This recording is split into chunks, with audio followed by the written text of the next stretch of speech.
pessoal, boa tarde. Então, vamos começar nossa quarta semana já de curso, né? Só tem mais uma depois dessa. Então, só lembrando que essa semana a gente atrasou um pouquinho para colocar o vídeo no YouTube, então a gente colocou só hoje mesmo os vídeos da semana passada. Mas para quem perdeu, dá para ver então depois dessa, se não for suficiente 4 horas, ainda tem mais quatro lá no YouTube que acabaram de ser, que a gente fez o upload. E o Ricardo vai falar um pouquinho melhor agora sobre os dados no começo, que a gente também colocou só hoje lá no Drive, mas já está disponível para todos.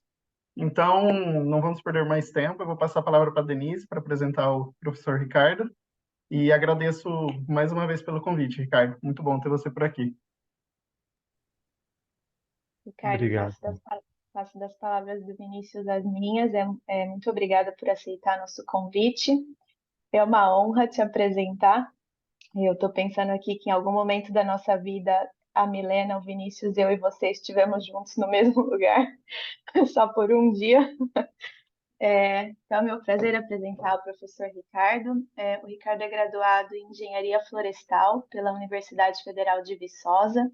Ele é mestre em Genética e Melhoramento pela mesma instituição e é doutor em Genética com ênfase em Bioinformática pela Universidade de São Paulo, a Universidade de Ribeirão Preto. Durante o período de pós-doutorado, ele atuou no desenvolvimento de bancos de dados moleculares, estatística multivariada para dados de ômica e aplicação e desenvolvimento de métodos quantitativos para a integração de dados multidimensionais. Como jovem pesquisador da FAPESP, ele desenvolveu aplicações extensíveis e modulares para análise de dados ômicos e atualmente ele é professor doutor do Departamento de Ciências Biomoleculares da Faculdade de Ciências Farmacêuticas de Ribeirão Preto.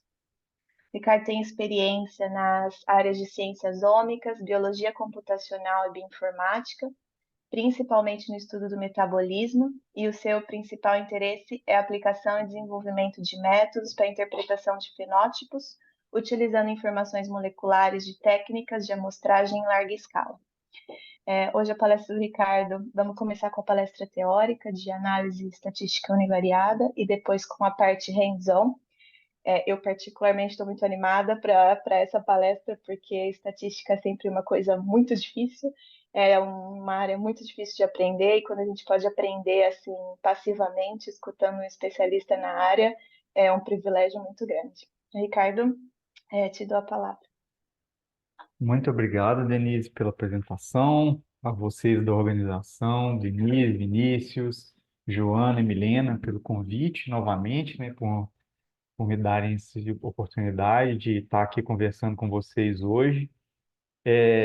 Vamos para alguns recados antes da gente começar a apresentação, tá, gente? Como o Vinícius disse, eu que tenho que pedir desculpa, até fui eu que atrasei com o material. Assim que eu entreguei para eles, eles já colocaram online, tá? Então eu vou mudar de tela, caso vocês não vejam, vocês me avisam, tá? Eu vou para o meu browser aqui. E aí já vou aproveitar e fazer uma propaganda do laboratório, né? Então vou acessar o site do laboratório aqui, porque eu nunca lembro onde que é o link do GitHub. Então na página do laboratório, depois se vocês quiserem acessar, vocês podem saber um pouco mais da pesquisa que a gente faz aqui, dos membros, a gente tem rede social, e aí vocês podem acessar a página de código do laboratório. Então a gente tem vários projetos aqui, tá? Muitos deles já estão publicados, alguns estão em submissão ainda. Vocês podem dar uma explorada e aí vai ter o repositório aqui que a gente vai fazer aqui no curso. Isso aqui vai ser um dos últimos slides da apresentação que a gente vai discutir hoje. Eu vou falar desse workflow, né? É uma das ideias. A gente não vai seguir estritamente esse workflow, mas eu gosto de uma proposta desse artigo, porque é uma proposta estruturada de como você aplicar análise univariada, né, de uma forma metodologicamente correta. E aí aqui, ó, eu vou abrir com vocês, a gente tem dois notebooks. Então, qual que é a ideia aqui? Notebook ou caderno, né, começou com essa ideia de um documento onde você pode colocar tudo junto. Código, textos, imagens, gráficos. Isso é muito fácil de compartilhar e de trabalhar em colaboração. Então, assim, eu acho uma ideia excelente, está se espalhando muito no R, tem o R Markdown, que é muito fácil de compartilhar também. E no Python surgiu, né, esses Jupyter Notebooks, e o Google, ele criou essa ferramenta que a gente vai usar hoje, que chama Google Colab, que ele usa esse formato. Então, o Google usa o formato Jupyter. Você pode também usar o formato Jupyter no seu computador, tá? Numa aplicação desktop. Isso que a gente vai estar usando aqui hoje, e aí eu já vou adiantar que se alguém tiver algum problema para abrir ou usar, no intervalo, a gente pode tentar dar uma solucionada em alguns problemas, vai ficar o vídeo, meu contato está disponível também, a gente pode solucionar problemas depois. Mas eu vou navegar pelos notebooks, mostrar a ideia, como que ele usa, como que é usado, e vai ficar gravado no vídeo, né? Vocês vão poder acessar com calma depois. Então, qual que é a ideia aqui? A gente vai rodar esses notebooks na nuvem do Google, tá? Então, vou abrir um. Teoricamente, se você tem uma conta Google logada no seu browser, ele vai abrir aqui para você, tá? Aqui a gente vai ter esse primeiro, ele é a introdução ao Python, tá? Eu vou mostrar na sessão prática como navegar, e aí, se vocês clicarem aqui do lado, vocês vão ter um índice que depois vocês podem usar para ir direto num tópico que vocês querem consultar, tá? Então, isso aqui vai ficar um material de consulta para vocês. Tem essas folhinhas de trapaça, né? O cheat sheet aqui do cheat sheet, né? Do Python, né? Como é que são a sintaxe das principais funções, né? Funcionalidades da linguagem. Então, vocês vão poder acessar esse material depois, tá? Tem um exemplo aqui também com um dado, e aí os dados, eles vão estar no repositório aqui, devia ter aberto outro link. Os dados, eles vão estar aqui, ó, compactados, tá? Vocês podem fazer o download, abrir, descompactar no computador de vocês, que na sessão prática a gente vai trabalhar. E o que a gente vai trabalhar aqui na prática mesmo vai ser esse notebook, tá? Ele também está no mesmo formatinho, tem um índicezinho, tá? E aí, aqui ele vai demorar um pouquinho para carregar. A gente vai falar em detalhes, tá? Tudo que está discutido aqui. Alguns lugares vão ter, eu tenho um breve texto aqui explicando o que que é a sessão, tá? Mas a gente vai é, navegar por isso aqui com bastante calma, tá? Então, esse que é a ideia do link que passaram para vocês, tá? Então, vocês têm o link para esse repositório, a gente tem aqui a ideia da nossa sessão prática, como acessar os cursos e as referências básicas. Eu deixei bem enxuto, tá? São duas publicações que eu acho bem interessantes. Uma que é de onde veio essa figura, tá? Como utilizar o workflow, e uma com uma ideia de normalização e escalonamento para dados ômicos, em específico metabolômica, que eu acho que é um capítulo de livro bem bacana assim, para ser lido depois, tá? Então tá, eu vou voltar para a apresentação, e aí, como eu tinha adiantado para o Vinícius, fiquem à vontade para interromper com perguntas, tá? O Vinícius vai e os organizadores vão moderar, né? Mas vocês podem perguntar a qualquer momento.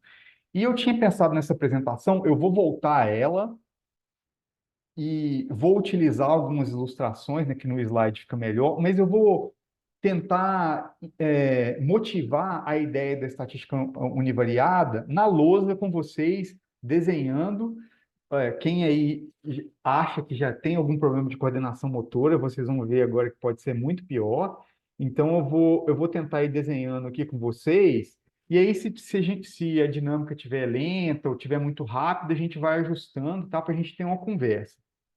Então, só motivando aqui. Então, por que é essa ideia da estatística univariada? A gente vai aprender aqui como usar a estatística univariada, né? Uma abordagem de como utilizar a estatística univariada para explorar dados de metabolômica. Eu vou mencionar ao longo da apresentação que não existe um consenso na literatura acerca de várias etapas dessa análise, tá? Então, a gente tem que sempre procurar as melhores práticas e adaptar para as nossas condições. Mas nessa apresentação, tá basicamente como que a gente vai fazer essa exploração, tá? Que foi proposto o roteiro do curso. E eu vou discutir também com vocês por que fazer isso e também tentar fazer uma análise crítica de algumas dessas abordagens aqui, tá? Por que que a gente está usando essa abordagem? Será que a gente só está seguindo o fluxo da literatura? Como é que a gente usa ela com cautela assim, com um objetivo em mente, tá? Para não ficar simplesmente replicando o trabalho e o que acontece muito em OMI, que a gente se perder nessa, em dados que são, às vezes, muito complexos e muito amplos, né, para a gente poder analisar com cuidado o que a gente gostaria, tá? Então, ótimo. Então, a gente vai seguir esse roteiro. Antes de entrar aqui e usar essa apresentação, vai ficar mais como material de consulta para vocês. Eu posso até pegar o primeiro slide aqui, eu já falei isso aqui está no GitHub também, mas eu super recomendo as referências que eu passei. Esse site aqui tem um curso inteiro de estatística, tá? Tem os vídeos no YouTube, tem os slides, é de onde eu tiro muito do material que eu adapto para as aulas que eu dou aqui na faculdade. Então, acho que é uma fonte de consulta muito boa. Ótimo. Então, antes da gente entrar aqui, vamos tentar motivar a ideia de estatística univariada, de teste de hipótese, que é um conceito central que a gente vai usar aqui hoje, tá? Então, como eu falei para os colegas aqui antes, a gente está começando aqui o que seria a segunda metade de um curso de estatística, né? É, e aí, só para a gente dar uma situada, a estatística, a gente pode fazer duas grandes divisões, né? Que é uma parte descritiva. Ô, gente, eu vou ir falando porque às vezes o que eu escrever não pode ser muito lido, tá? Mas a gente pode dividir ela como descritiva, inferencial, tá? Então, nessa parte descritiva, que a gente vai explorar um pouquinho na nossa prática também, a gente vai usar muito na análise exploratória, tá? Então, a gente vai lançar mão de gráficos, tabelas, a gente pode colocar também medidas de posição, dispersão. Então, a gente usa a estatística descritiva para fazer essa análise exploratória, detectar padrões no nosso conjunto de dados e lançar as primeiras hipóteses. E aí, gente, entra o cerne da estatística, que é a estatística inferencial, tá? Aqui a gente vai usar muitos conceitos de probabilidade, que a gente não está cobrindo aqui, não, a gente não vai ter tempo de falar na nossa apresentação. E toda a ideia da estatística inferencial vai ser o seguinte: a gente vai ter o conceito de população, né? Então, o que que a gente está falando aqui? O que que seria a nossa população, por exemplo, aqui? Como é que se comportam os metabólitos naquele sistema biológico que você está estudando? Qual que é o comportamento médio dos metabólitos naquele sistema biológico que você está estudando, sob um conjunto fixo de condições, vamos dizer assim? Então, é muito difícil acessar isso, a biologia é muito complexa, e o que a gente tem, geralmente, a gente só tem uma amostra, vai ser aqui um subconjunto da população, né? E aí, com essa amostra, a gente vai tentar inferir uma característica de interesse da população, tá? Então, assim, eu posso querer saber como que se comporta a concentração de glicose em uma doença, por exemplo. Vocês que conhecem, muitos aqui conhecem química e biologia, você sabe que a gente vai ter uma variação muito grande, intrínseca da doença, do background genético dos indivíduos que têm essa doença.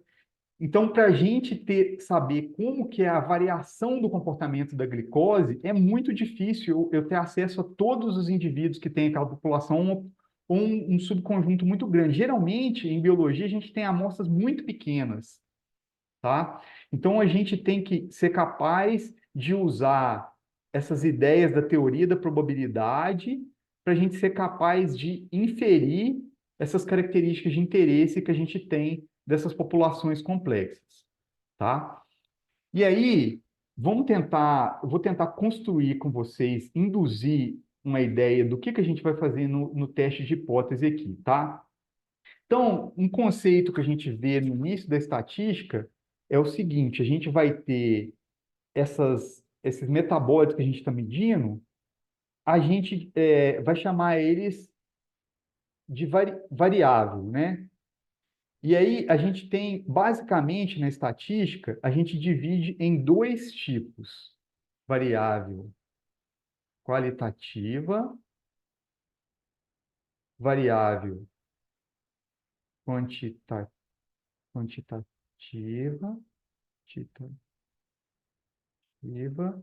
E aí aqui ela pode ser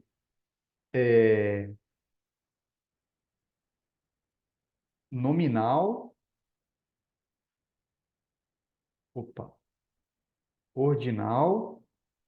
Aqui, por exemplo, um exemplo de variável ordinal. Pode ser sim ou não. Você tem um questionário que você faz, ou uma variável binária, sim ou não nominal. Aí, ordinal pode ser bom, médio, muito bom. Então, vejam que é uma variável qualitativa, né? Ela não está expressando alguma qualidade só, não tem um nível de quantificação, mas aqui tem uma ordem entre elas, né? Essa que é a diferença de ordinal para nominal. E as quantitativas, que é o que geralmente a gente tem interesse, né, na ciência, que a gente vai ter os tipos discreta e contínua, tá? Então, discreta a gente vai, geralmente são contagens, tá? Então, número de anos, número de filhos, tá? Então, assim, por exemplo, num dado que a gente tem, que é contagem em biologia, é, sequenciamento, por exemplo, de 16S, a gente tem as contagens das sequências, tá? Então, a gente usa, às vezes, modelagem como uma variável quantitativa discreta. E as contínuas, geralmente, são medidas, tá? Então, a gente tem a maioria das coisas que a gente quantifica, peso, altura, a gente está medindo as concentrações dos metabólitos, então vai ser uma variável aleatória quantitativa contínua, tá? Então, essa definição é super importante porque ela vai mostrar para a gente que tipo de distribuições de probabilidade, que tipos de ferramentas a gente vai poder usar, dado que eu estou trabalhando com uma variável quantitativa contínua, tá? Então, eu vou ir abrindo aqui, porque já fica tudo bagunçado, e só para não ficar muito difícil. Aí, ótimo. Então, eu vou pegar só uma noção aqui, é, de probabilidade. Então, geralmente, a gente sabe que eu posso chegar numa probabilidade com o número de eventos de interesse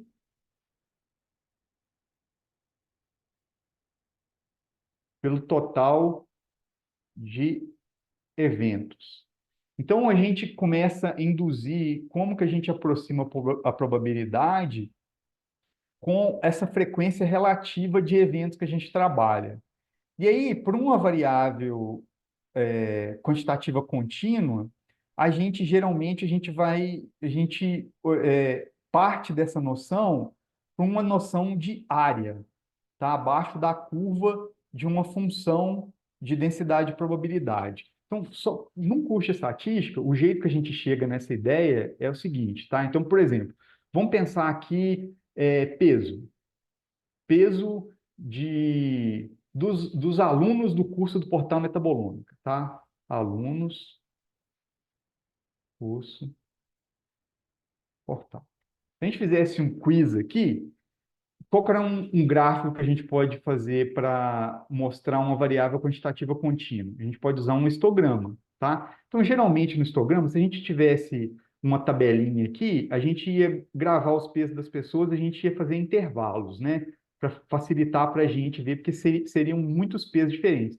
Então, essa que é a diferença. Ó. Eu vou fazer aqui no cantinho. Se eu fosse fazer um diagrama de barra, se eu tivesse o peso 50,5, aí outra barra por 50,3, não ia ter valores repetidos, porque a ideia de uma variável quantitativa contínua, a definição estrita, é que ela pode assumir qualquer valor em um dado intervalo, tá? Então, tem infinitas possibilidades aqui. Então, quando a gente quer representar essa variável, então isso aqui podia ir até, sei lá, 120, vamos supor. Talvez tenha alguém muito grande aqui, no curso muito alto, muito forte. Então, eu podia ter quaisquer valores nesse intervalo. Então, para facilitar, o que a gente geralmente faz? Eu vou fazer intervalos de 10 quilos. Então, eu faço o intervalo sempre fechado de um lado e aberto do outro. Aí, de 60 a 70, de 70 a 80, e assim sucessivamente. Eu faço um número arbitrário de intervalos aqui, geralmente eu faço 8, 10 para não ficar muito grande, tá? E aí eu vou colocar a frequência, eu vou fazer uma caixinha para cada frequência que eu observar,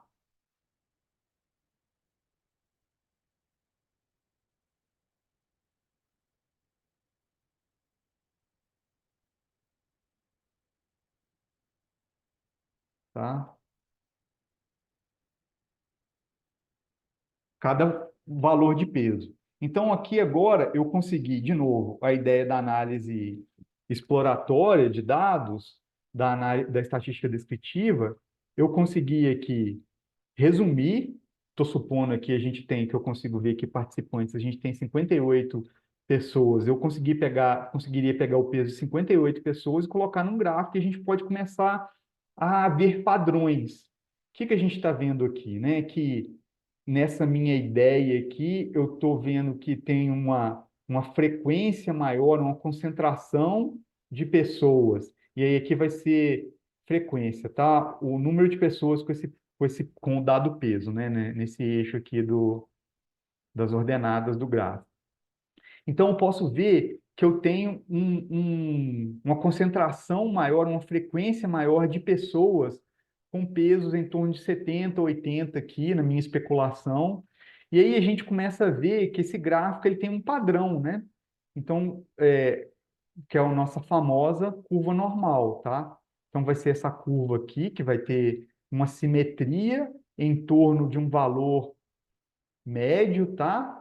Então, aqui a gente tem, geralmente, em torno de um valor médio, a gente tem essa simetria.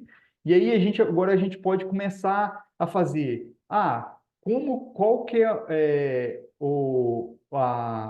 a frequência de pessoas que têm 70 quilos ou menos na minha amostra. Então, eu poderia pegar a área desses dois retângulos aqui, de 70 para baixo, e aí eu tenho essa ideia de probabilidade aqui, tá? Que é relacionada a esse número de eventos de interesse pelo total de eventos, tá? Então, aqui, eu não vou entrar em detalhes, geralmente a gente tem a diferença entre os níveis que a gente tem aqui, a gente chama de amplitude, e esse valor que a gente representa aqui, você pode fazer um histograma com a frequência, tá? Com as frequências relativas, mas geralmente você faz com a densidade, que é frequência relativa dividido pela amplitude. E aí, se eu pegar essa área aqui, ó, eu tenho a probabilidade, eu consigo calcular a probabilidade de achar pessoas com 70 quilos ou menos. Posso calcular um monte de probabilidade agora baseado na área desses retângulos, tá? Eu posso fazer de 80 quilos ou mais, de 110 a 120. Com essa ferramenta agora, essa ideia de área abaixo de uma curva, eu consigo quantificar as probabilidades de uma variável aleatória contínua, tá? Então, isso aqui é fundamental, tá? Porque a gente vai fazer aqui, tá? Ótimo. Então, agora eu sei, eu tenho noção de que eu exploro meu dado, eu sei que tem lá uma ferramenta de probabilidade que me permite fazer essas inferências, né? E que eu tenho uma amostra da população que eu quero fazer alguma pergunta de interesse. Então, agora, vamos começar a pensar nos nossos metabólitos e como é que eu vou testar se os metabólitos eles estão modificando no experimento que eu estou fazendo e como que eu consigo ter uma probabilidade de que isso está acontecendo ou não, tá? Que vai ser que a gente vai chegar no conceito de significância estatística. Então vamos pensar num caso aqui, o seguinte: a gente tem o nosso metabólito de interesse. Vamos pensar no nosso metabólito M1. E aí, a gente tem aqui o nosso controle.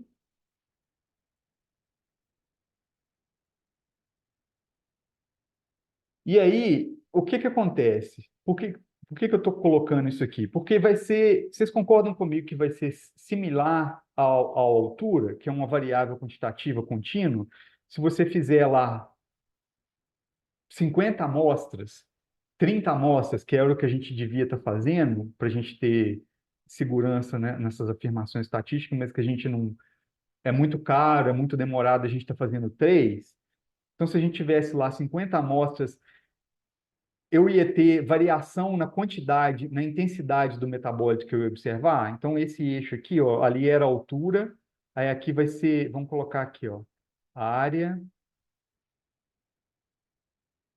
abaixo, curva cromatográfica, tá?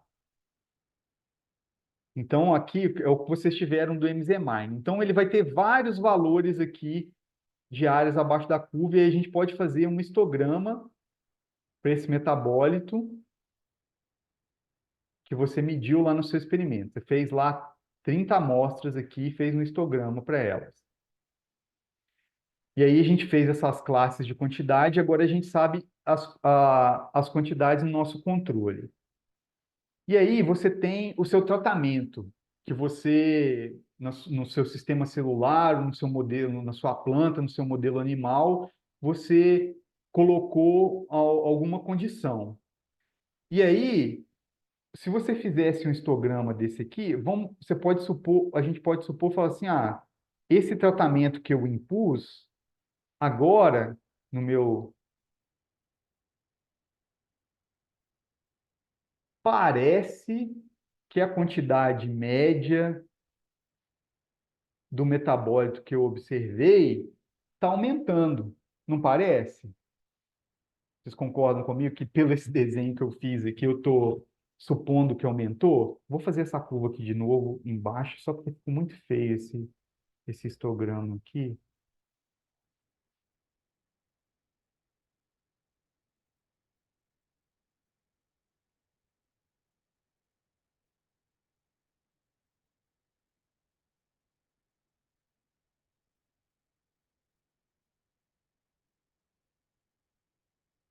Anos de caderno de caligrafia para isso. Esse é o resultado. Tá vendo? As minhas tias do primário ficariam decepcionadas. Então, o que que acontece aqui? Eu tô observando que aparentemente modificou. Mas agora, nesse nosso dilema, lembrem-se que isso aqui, por exemplo, essa curva aqui, vamos supor que ela representa o comportamento desse metabólito em todas as células que produzem esse metabólito. Ele tem uma variação que vai do background genético, do ambiente que a célula vai estar.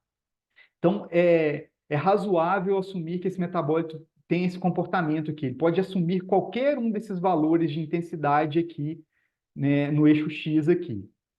E aí, só que quando você vai fazer a sua amostragem, você, por exemplo, a gente pega 3 amostras.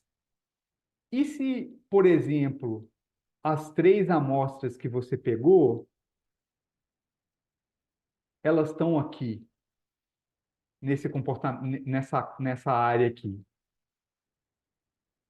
O que eu estou querendo dizer é o seguinte: aqui é como se eu tivesse aqui o comportamento do meu metabólito na condição controle é esse, o comportamento na condição tratamento é esse. Eu deveria ser capaz de distinguir os dois, mas existe uma sobreposição entre os dois que você nunca pode ter certeza se é realmente a condição do tratamento que você está vendo aqui na sua média, você vai pegar esses 3 pontos aqui e vai gerar uma média.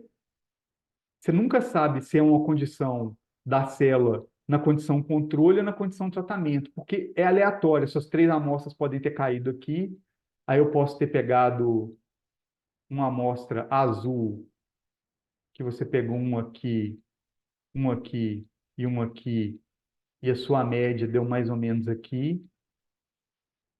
Eu posso ter pegado uma amostra verde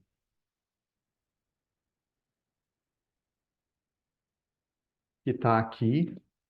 Então, pela minha amostra, eu nunca posso ter certeza, porque eu não consigo ter acesso a todos os dados do meu metabólito, eu vou ter que fazer o seguinte: eu vou ter que definir um limiar onde eu posso decidir se o meu metabólito realmente ele mudou depois que eu fiz o tratamento, ou se não, se ele está do jeito que estava no controle mesmo. Então, vou desenhar de novo essas 2 curvas aqui para a gente pensar nessa ideia de limiar.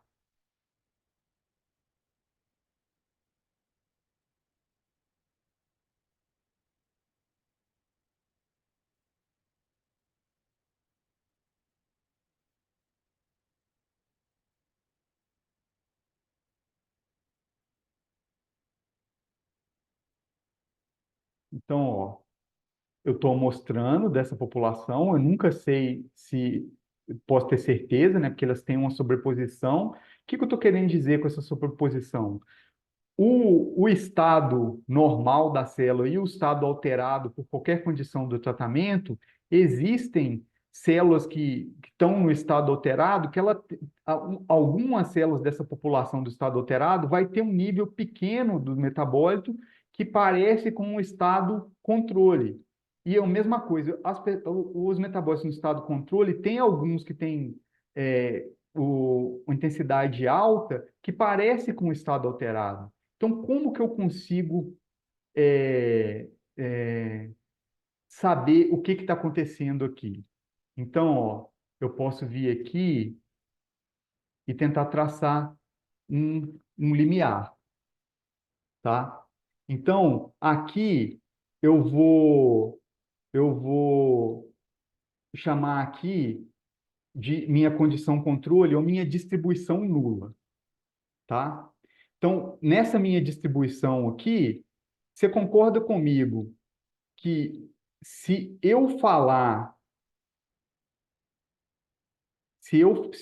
a minha amostra, se a minha média que eu obtive na minha amostra cair nessa região aqui, tem uma probabilidade muito pequena de ser do meu controle e a probabilidade maior é ser da, a, do tratamento.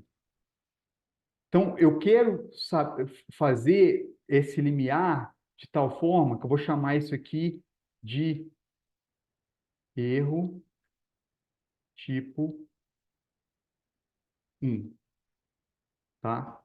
Ou significância do teste, tá? Então, eu quero traçar um limiar de forma que eu faça a probabilidade de eu falar que não é dessa distribuição aqui, que é do tratamento, sendo que é dessa distribuição, que seja a menor possível, tá? Então, aqui, ó, eu vou começar a colocar do jeito que a gente usa no teste de hipótese já, tá? Então, se eu chamar, isso aqui geralmente a gente chama de alfa, né? Que é a significância do teste. Então, eu posso falar assim, ó, meu controle que eu posso dizer? O que eu quero testar aqui quando eu estou fazendo um experimento? Será que alguma coisa mudou quando eu fiz o tratamento? Então, se nada tiver mudado, a média do meu controle vai ser igual à média do meu tratamento, tá? E se algo tiver mudado, eu posso falar que a média, por exemplo, a média do meu controle é menor que a média do meu tratamento. Então, eu estou propondo uma hipótese aqui que nada mudou, eu vou chamar aqui de hipótese nula, e aqui que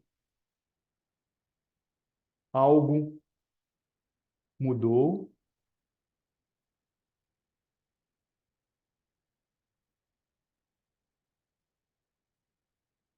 Ficou muito ruim isso aqui, deixa eu voltar. Algo mudou,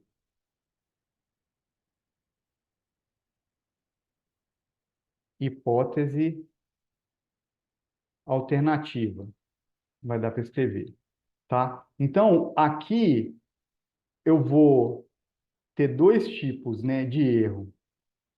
O erro do tipo um vai ser que eu quero minimizar aqui no nosso teste, né? Vai ser rejeitar H0 quando H0 for verdadeiro, tá? Então, o que que eu estou dizendo aqui? O que eu estou querendo dizer aqui? Que essa probabilidade aqui, que é a probabilidade de cometer esse erro, de rejeitar H0 quando H0 é verdadeiro, eu estou querendo minimizar. Então, o que que quer dizer isso? Existe uma probabilidade muito pequena de eu observar uma média que está nessa região aqui e ela ser da distribuição do controle, não ser da distribuição do tratamento ou da condição alterada. Mas, em probabilidade, existe. Eu posso pegar essas três amostras, as três amostras caírem aqui e ser dessa região. Então, como existe essa probabilidade, eu estou formulando isso aqui como um erro e eu quero minimizar a chance de eu cometer esse erro, de eu rejeitar a hipótese de nulidade, dizer que essa média que eu estou observando aqui nessa região é realmente porque do tratamento mudou o comportamento da célula e não é um comportamento que eu observaria no controle. E aí eu posso rejeitar essa ideia e dizer que sim, tem evidência que alguma coisa mudou pro tratamento, tá? Eu vou repetir isso aqui no slide limpo, porque aí às vezes o jeito que eu induzi o raciocínio aqui, eu perdi alguns ou muitos de vocês, e aí eu posso retomar, tá? E aí o outro tipo de erro, gente, que a gente tenta equilibrar com o erro do tipo um vai ser essa região aqui, né? Que é o erro do tipo 2, tá? Deixa eu só fazer aqui no outro slide aqui.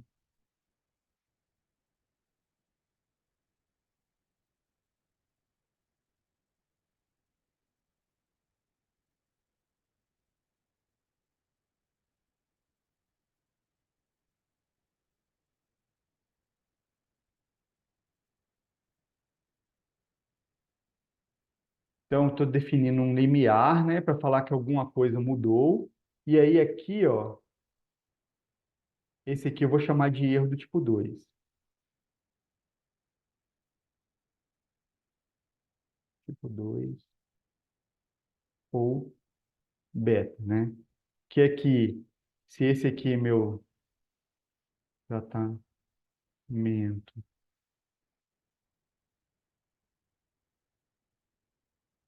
e esse é o controle, eu vou, eu vou dizer que esse é o erro de não rejeitar H0 quando H0 é falsa. Então, o que eu estou querendo dizer aqui? Aqui, da mesma forma, é, o, o, se eu observar uma quantidade aqui e falar que é do tratamento, pode ser que seja do controle. Então, às vezes, eu não vou rejeitar H0, falar que esse comportamento está parecendo do controle, mas é do tratamento, porque eu tenho, nessa população de células ou de tecidos tratados, eu tenho quantidades pequenas que se comportam, né, na quantidade desse metabólito como tratamento, como controle também, tá? Então, eu vou ter basicamente esse aqui que vai ser um falso negativo, né? É, eu deveria ter rejeitado, mas eu não rejeitei. Eu não deveria ter rejeitado. é, é, eu deveria ter rejeitado, mas eu não rejeitei a hipótese de nulidade, tá? E aqui vai ser um falso positivo. Por quê? Porque eu rejeitei, se eu rejeitar a hipótese de nulidade, quando ela é verdadeira, tá? Então, quando eu rejeito a hipótese de nulidade, eu digo, algo mudou, meu tratamento teve algum efeito. Logo, se eu estou cometendo esse erro, é um falso positivo, tá? Eu não deveria ter rejeitado a hipótese de nulidade. Então, a gente quer minimizar esse erro, tá? É isso que o teste de hipótese está tentando fazer. A gente está querendo minimizar esse erro. Aí eu vou voltar aqui nos slides e vou tentar usar a ilustração mais bonitinha para ver se a gente vê isso aqui de outra forma. Então, ó, só recapitulando super rápido aqui, a gente sabe que a gente está lidando com uma variável quantitativa contínua, por isso a gente pode usar a ideia de uma área abaixo da curva para calcular uma probabilidade, e aí a gente tem sempre esse dilema. Toda vez que a gente está comparando uma distribuição de um controle com um tratamento, a gente tem uma amostra pequena. A gente sempre tem uma sobreposição entre as distribuições. Então, o que acontece? Se eu aplicar um tratamento no meu sistema biológico, eu posso observar uma alteração que poderia também acontecer na minha condição controle. Então, como eu nunca posso ter certeza, eu tenho que usar a minha ideia de probabilidade para tentar definir um limiar, para falar assim, ó, quanto que eu me sinto seguro para falar que realmente alguma coisa mudou quando eu fiz um tratamento e eu minimizo a chance de estar cometendo um erro. Você nunca vai ter certeza. Você nunca pode ter certeza. Então, você quer minimizar a chance de estar fazendo um erro. Então, para isso, você tem que ter uma probabilidade menor possível de estar cometendo esse erro. Tá? Então, se eu formular essa área da curva aqui como um erro, eu tenho que minimizar a probabilidade de erro. Tá? É isso que a gente vai tentar fazer no teste de hipótese. Então, vamos só ver aqui, revisitar a ideia do teste de hipótese. Então, como eu falei, nessa parte da estatística aqui, a gente vai estar usando a inferência estatística, tá? E aí a gente vai utilizar, a gente pode usar para fazer estimativas pontuais ou intervalares, né? Intervalos de confiança, fazer estimativa da média populacional, e aí a gente vai usar essa ideia de teste de hipótese. Eu não consigo ver o cursor às vezes aqui. A gente vai usar essa ideia de testar as hipóteses para a gente testar uma afirmativa sobre um parâmetro da população. Aqui, o parâmetro da população que eu tenho interesse é, por exemplo, a média de a concentração de um metabólito, tá? Então, eu vou testar se ele está mudando com essa ideia de teste de hipótese. E aí, o teste de hipótese nada mais é que vai ser uma afirmação sobre a população, né? Sobre uma propriedade da população. Então, eu coloquei lá Hipótese nula, nada mudou quando eu fiz o tratamento em relação ao meu controle. Hipótese alternativa, algo mudou, né?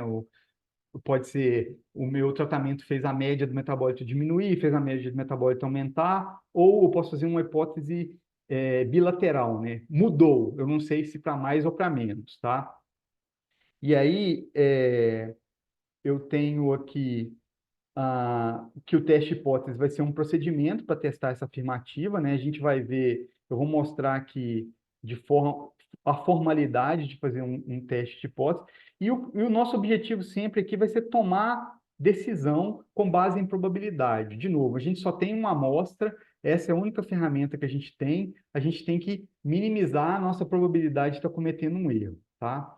Então, gente, eu não vou falar isso aqui em detalhe, vocês vão ter esse exemplo aqui nos slides para vocês revisitarem o conceito. Aqui está a mesma coisa, né? Se a gente tem uma população normal que segue uma população sadia, né? Que tem essa medida aqui de um metabólito, e aí depois a gente tem alguém com uma doença que tem uma quantidade alterada, será que a gente consegue saber se o medicamento está funcionando e mudou a quantidade do metabólito? Então, a gente tem essas duas populações, né, doente e sadio aqui. E aí a gente pode tratar o doente, saber se mudou a média para o lado do sadio, e aí a gente vai querer aplicar teste de hipótese para saber isso. E aí eu vou voltar aqui, ó. Se o tratamento for eficiente para o doente, ele vai estar mais perto dessa distribuição do 14. Se o tratamento não for eficiente, vai estar mais perto do 18. Então, aí eu vou mostrar aqui de novo, né? Quão próximo é bom? Para isso, eu tenho que definir essa ideia de limiar ou de valor crítico que eu mostrei para vocês aqui, tá? Então, no nosso teste hipótese, a gente vai ter que procurar esse limiar ou valor crítico aqui. Aqui a gente pode fazer esses testes de hipótese. A gente vai falar hoje, a gente está falando aqui para médias, tá? Mas a gente pode fazer para proporções populacionais, para variâncias e para outras quantidades de interesse da população. A gente vai se concentrar em média. E aí, gente, a formalidade do teste de hipótese vai ser isso, né? A gente vai ter duas ações que a gente vai poder tomar. A gente vai poder rejeitar a hipótese de nulidade, né? Ou seja, tentar pensar que na distribuição nula ou na hipótese de nulidade é sempre o controle ou a distribuição nula, né? Se nada tiver mudado no que eu estou observando. E a gente pode não rejeitar a hipótese de nulidade. Eu posso chegar à conclusão de que o tratamento que eu fiz não teve efeito nenhum. Então, eu não rejeito a hipótese de nulidade, tá? Nada mudou daquela condição controle que eu tinha, tá? E aí, ó, a gente vai ter diferentes tipos de hipóteses. Geralmente, a gente vai trabalhar com hipóteses compostas, mas a gente pode formular a hipótese desse jeito, tá? Então, pode ser hipótese de nulidade, a média é igual a 18. Hipótese alternativa, a média é igual a 14. Então, se a minha distribuição das pessoas doentes era uma pessoa com 18 gramas por ml dessa substância aqui no sangue, e eu apliquei um tratamento e mudou para perto de 14, eu digo que mudou. Então, eu rejeito a hipótese de nulidade. Mas se a amostra que eu obtive estiver indicando que depois do tratamento ela ficou perto da média 18 ainda, então não tem evidência que mudou, eu não rejeito a hipótese de nulidade, tá? Então, geralmente essa é a formalidade. O mais comum é a gente usar hipóteses compostas, tá, gente? Que é como eu ilustrei lá. A gente, por exemplo, a gente fala que a minha média, a minha hipótese de nulidade é que a média é 18, e depois que eu fiz o tratamento, eu quero saber se diminuiu, se é menor que 18. Por que eu chamo isso aqui de hipótese composta? Porque se eu pensar assim, ó, eu tenho lá, de novo, meu controle, né, minha hipótese de nulidade, que a média do sangue das pessoas é 18. E aí, eu posso... Onde que eu mudo a cor desse negócio? Pode acontecer de a distribuição de valores possíveis para pessoas depois do tratamento com a droga ser essa distribuição aqui, ou ser essa distribuição aqui, ou ser essa distribuição aqui. Eu não sei que distribuição que é, pode ser várias. E eu só quero saber se ela diminuiu. Deixa eu mudar aqui. Se ela diminuiu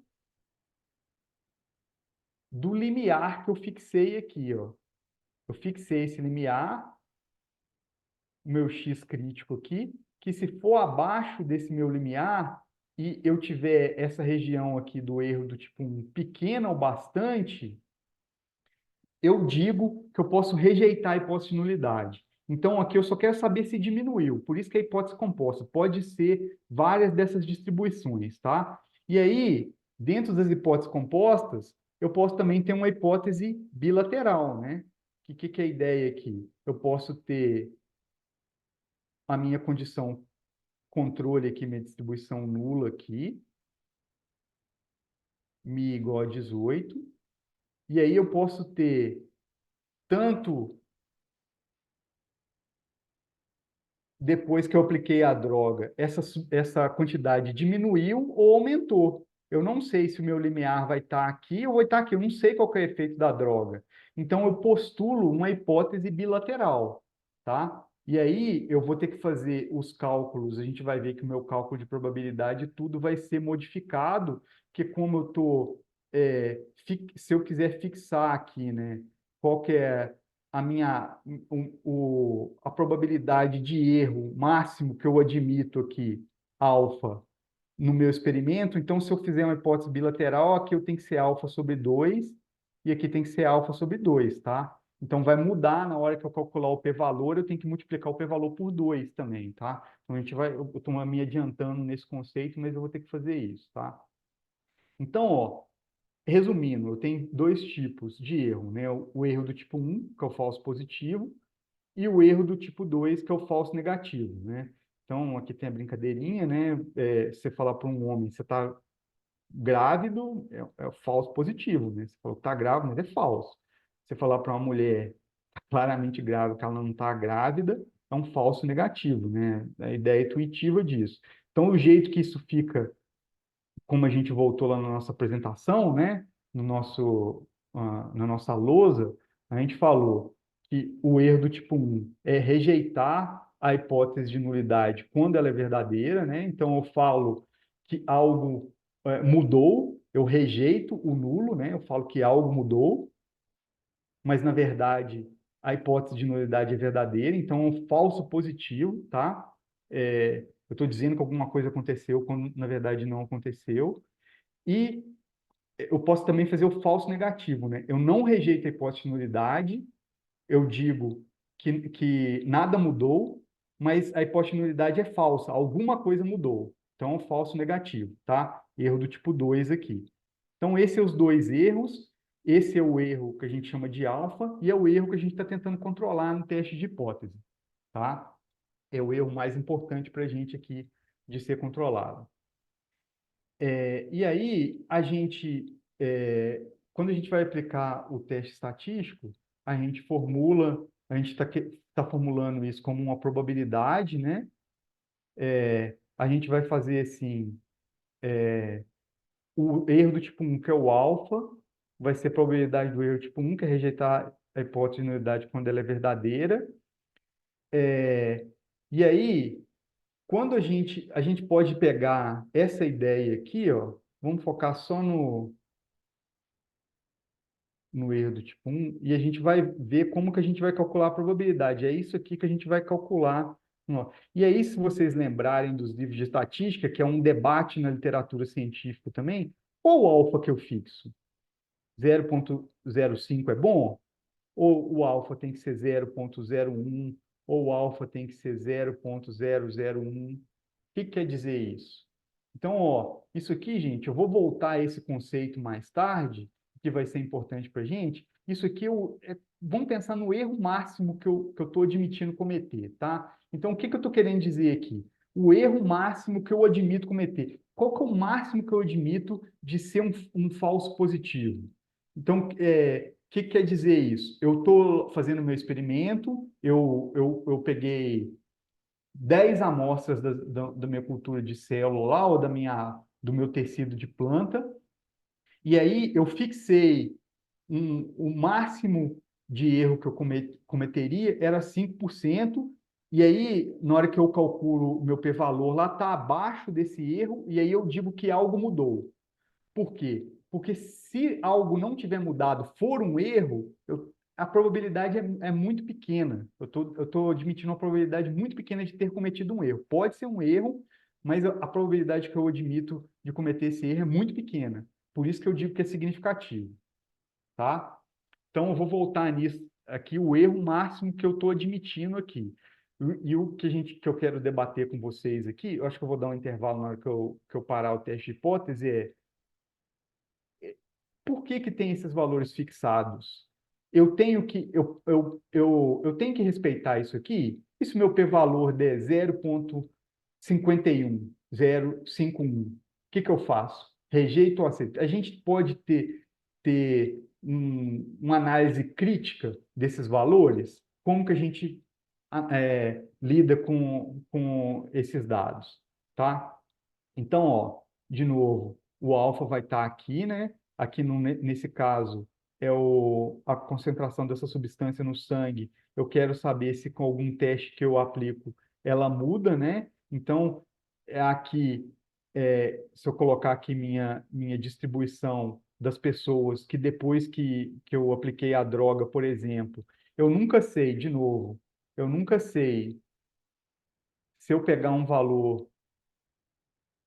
nessa região aqui, eu nunca sei se é um valor que realmente uma pessoa doente pode ter essa concentração de metabólito ou se ela, depois que eu apliquei o medicamento, essa pessoa está se parecendo mais com uma pessoa sadia, tá? Então, eu tenho que minimizar a chance disso aqui ser uma pessoa doente ainda, e eu só ter tido um problema com minha amostra aleatória, tá? Então, meu alfa aqui,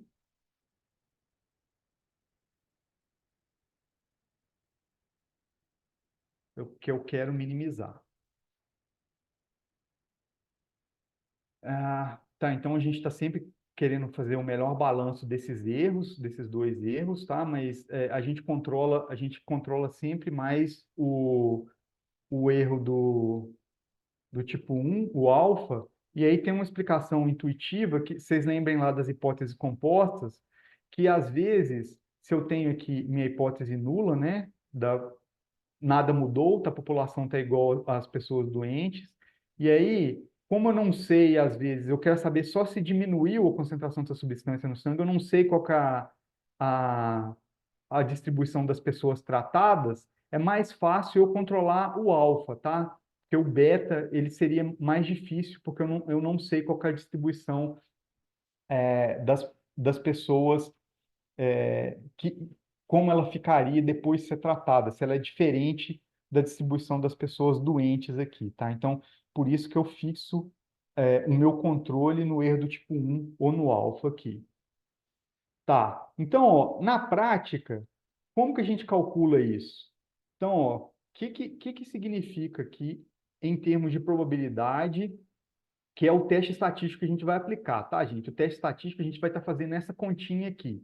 Então, eu quero minimizar, né, essa probabilidade aqui de cometer o erro do tipo 1. Então, se eu fixei lá em 0,05, tá? Eu tenho que saber qual que é o valor crítico que eu tenho que obter para que esse erro seja 0,05. Então, como é que eu faço isso?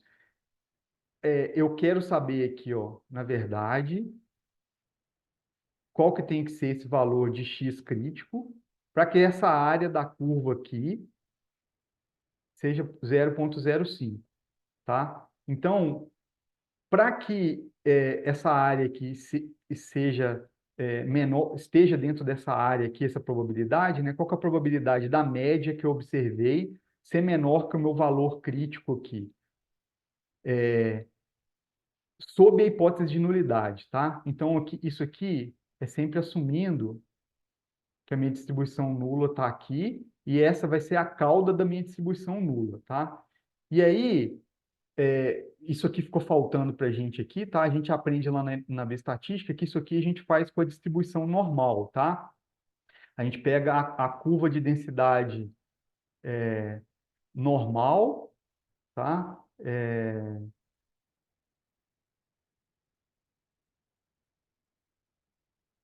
Só que eu não preciso nem falar para vocês que isso aqui é uma curva complicada, né? Então, aqui também, para a gente fazer esses cálculos aqui de probabilidade, a gente tem que integrar a área abaixo da curva.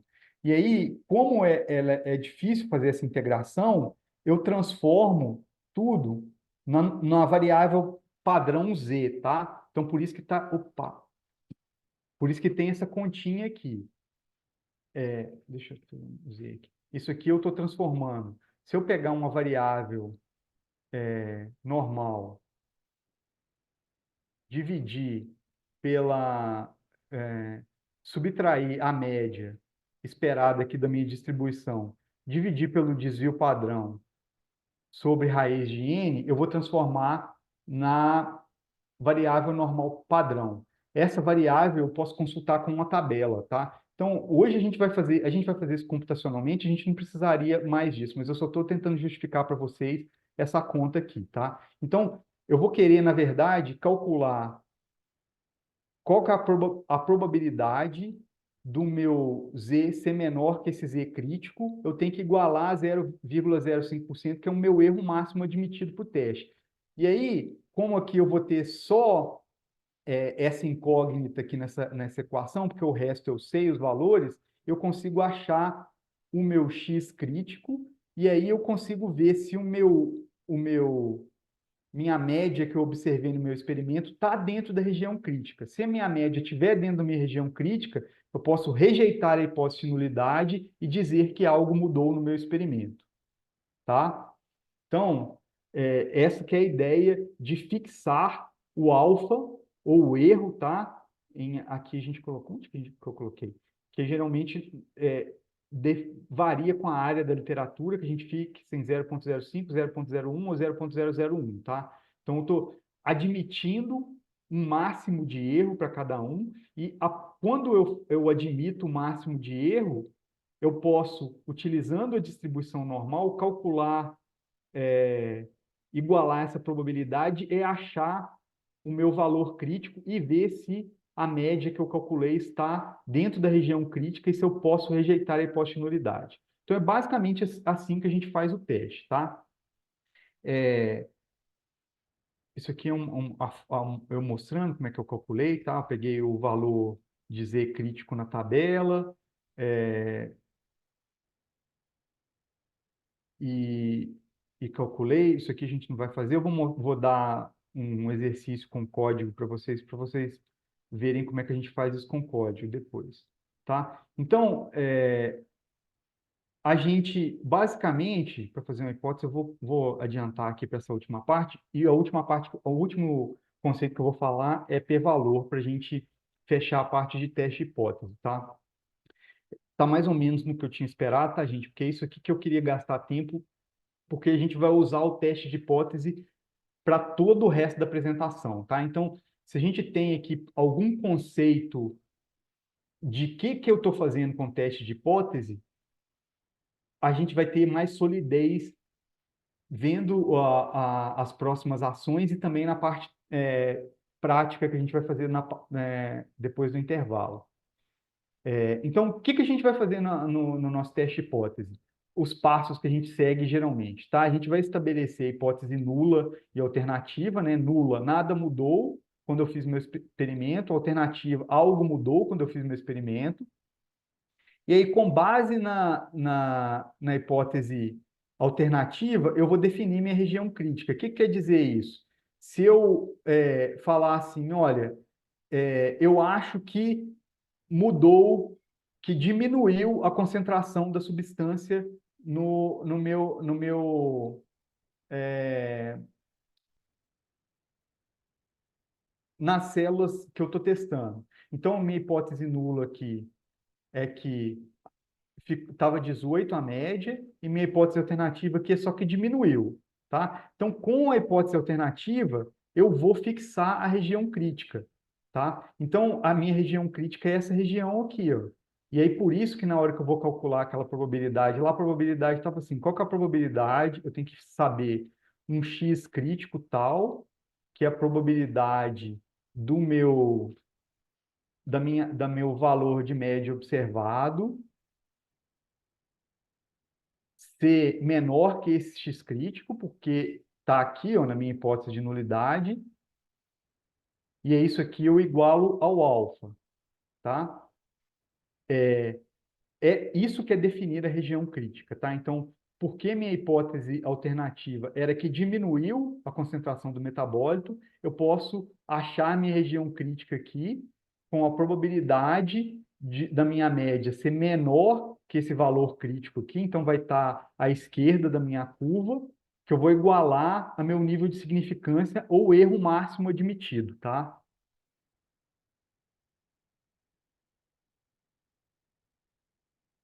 E aí, a gente vai ver isso aqui, ó. Por que que eu tenho que identificar o estimador e obter a estimativa, tá? Eu tenho que ver como que aqui a gente usou a distribuição Z, mas a gente vai ver que a gente tem que usar, a gente vai trabalhar com teste T na nossa parte prática, então eu vou tocar brevemente por que que a gente vai trabalhar com teste T.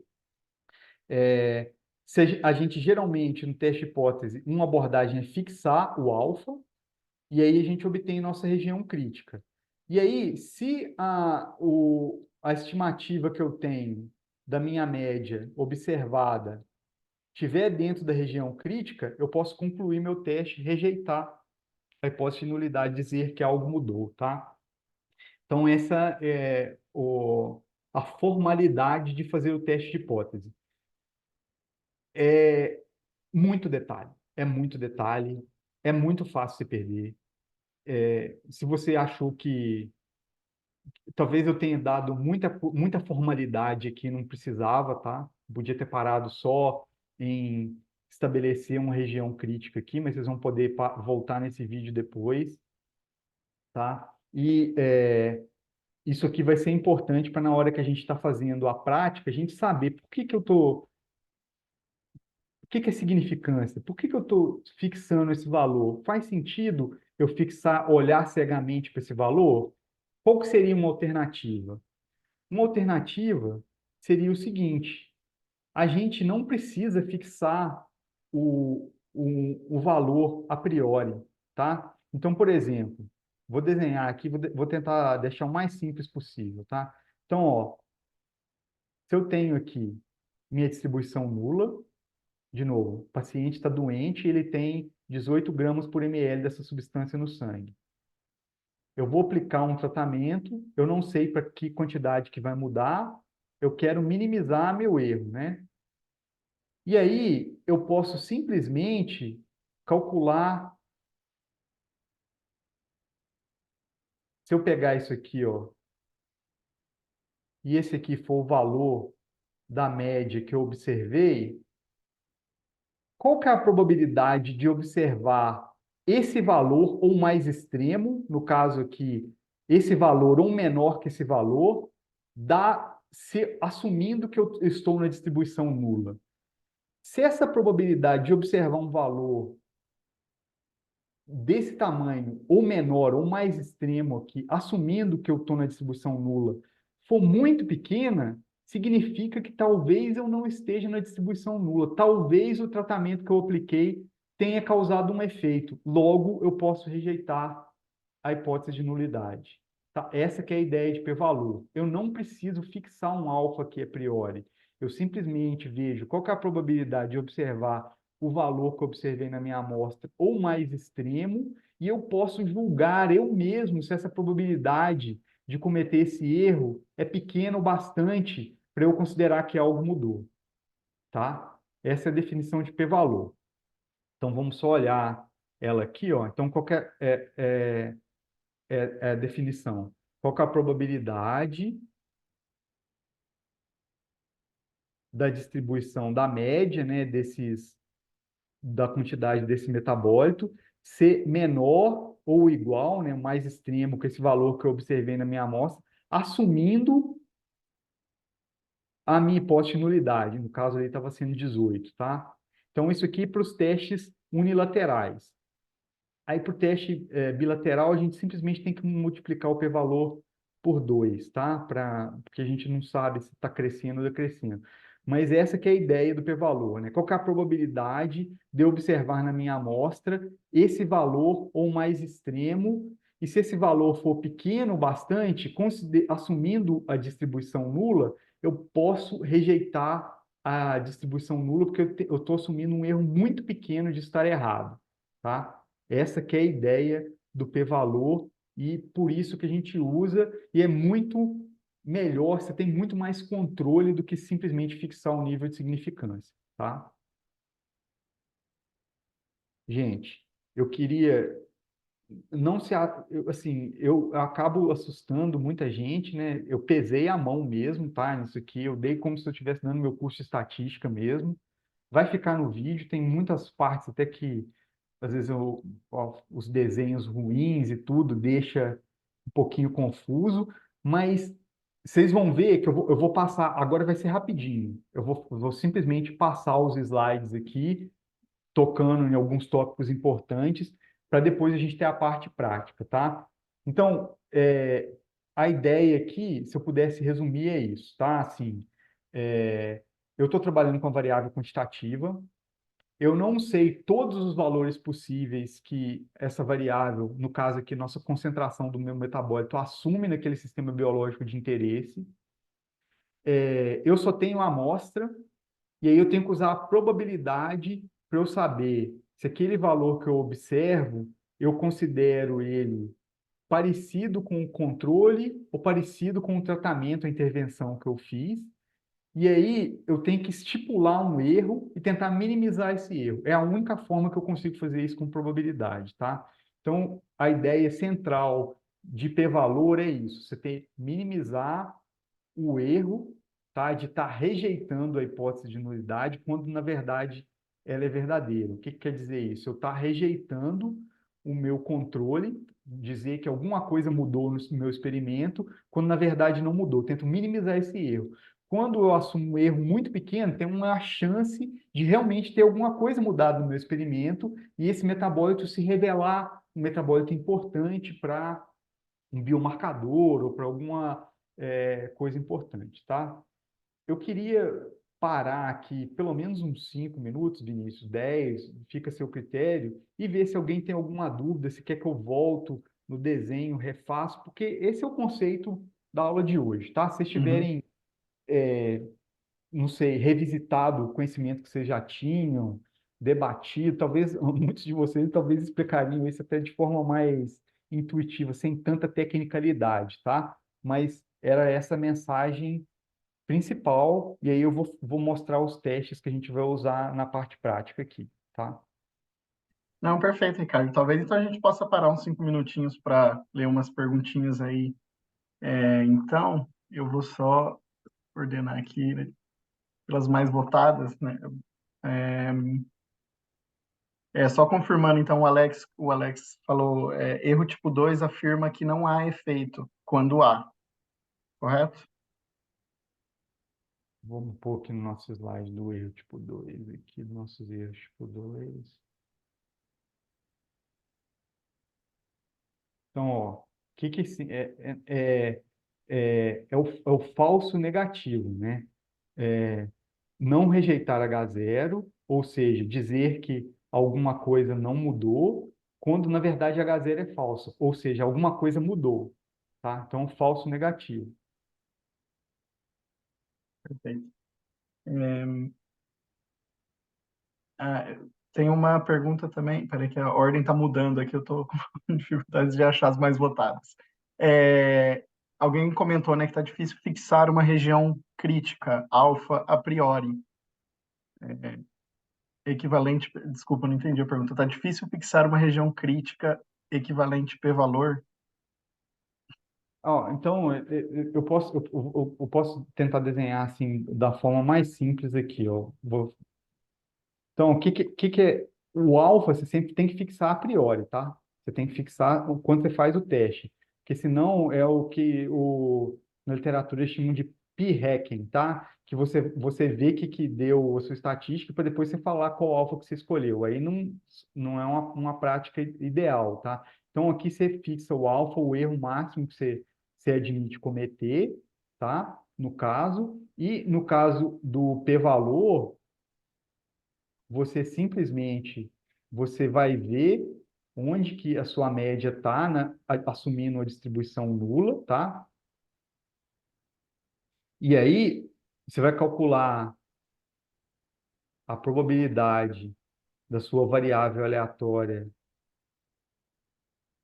média ser menor que esse valor que você observou. Isso é o p-valor, tá? Então, no nível de significância, você fixa a priori, e no p-valor, você simplesmente vê com os dados da sua amostra qual que é essa probabilidade de obter esse dado que você observou na sua amostra, a média que você observou na sua amostra.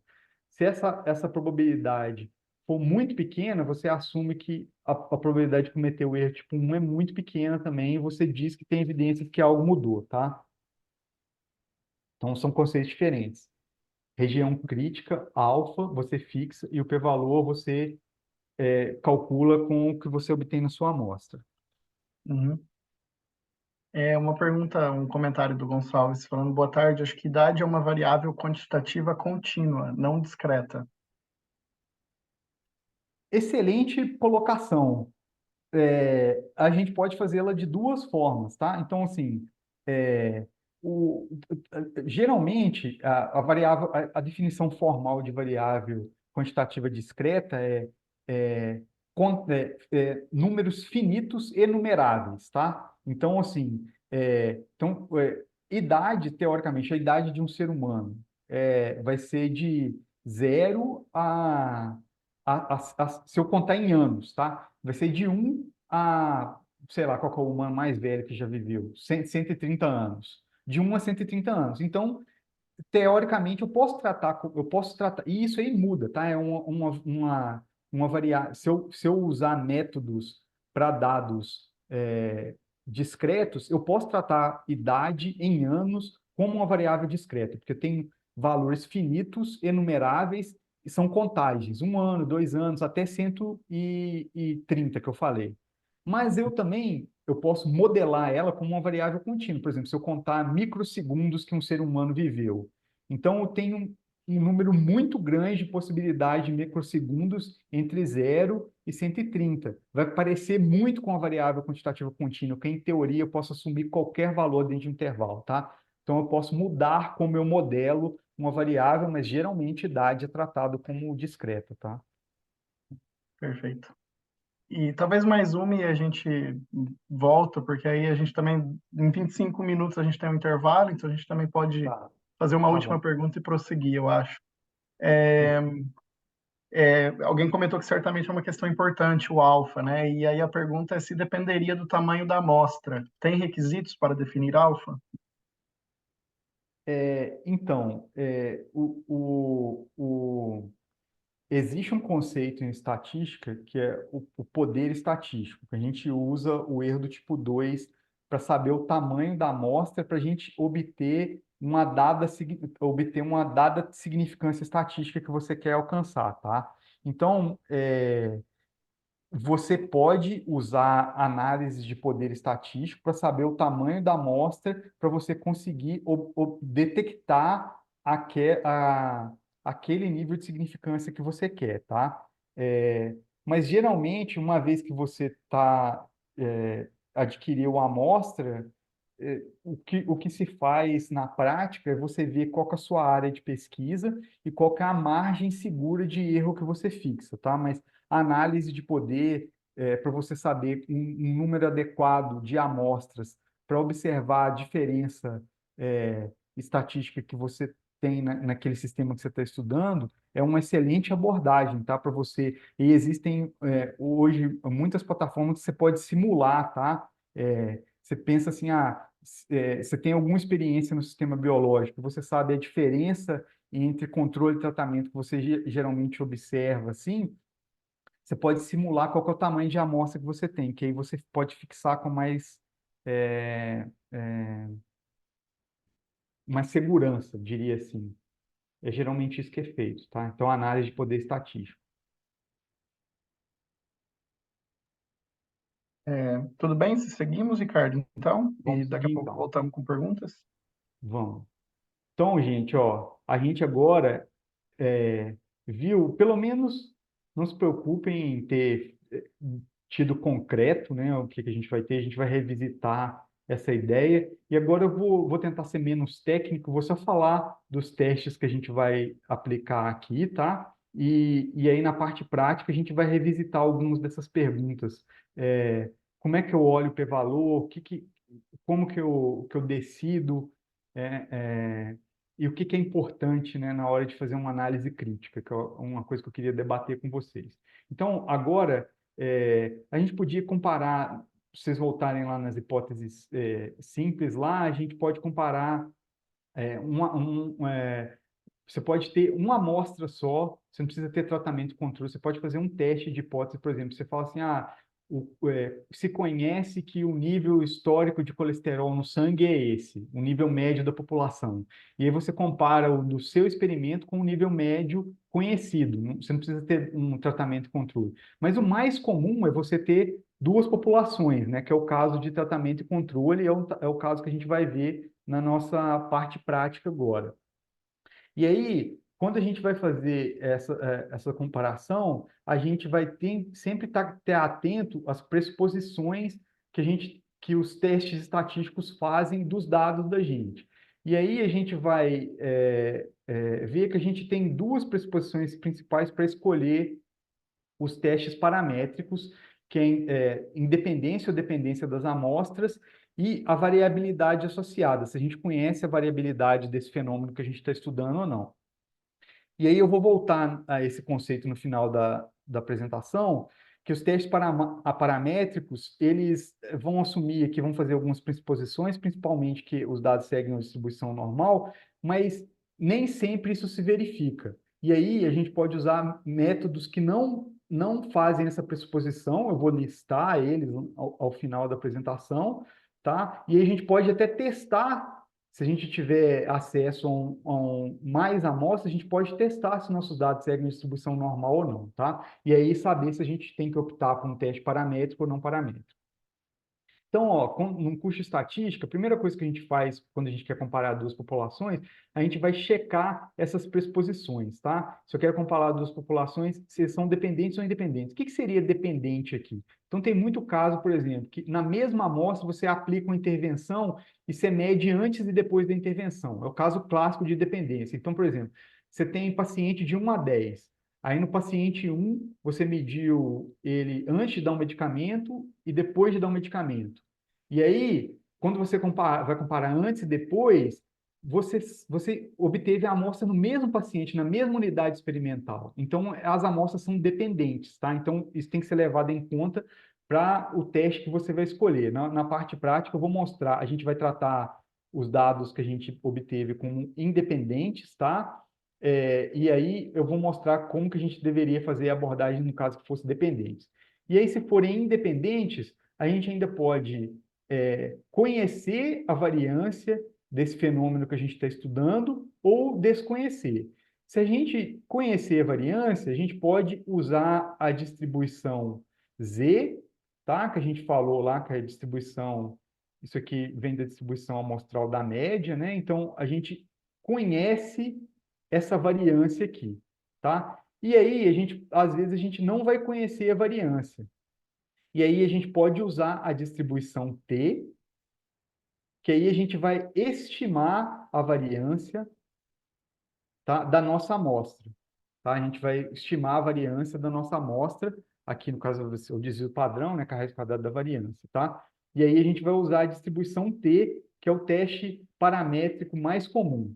E aí, o teste T, eu vou mostrar na nossa parte prática que a gente vai ter diferentes formulações no programa que a gente vai usar, ou se estiver usando um programa com interface gráfica ou no código, você vai poder falar que as variâncias são desconhecidas, mas você pode supor que elas são iguais ou que elas são diferentes, tá? Ambas as suas posições são razoáveis dependendo da condição. E aí você seleciona o teste adequado.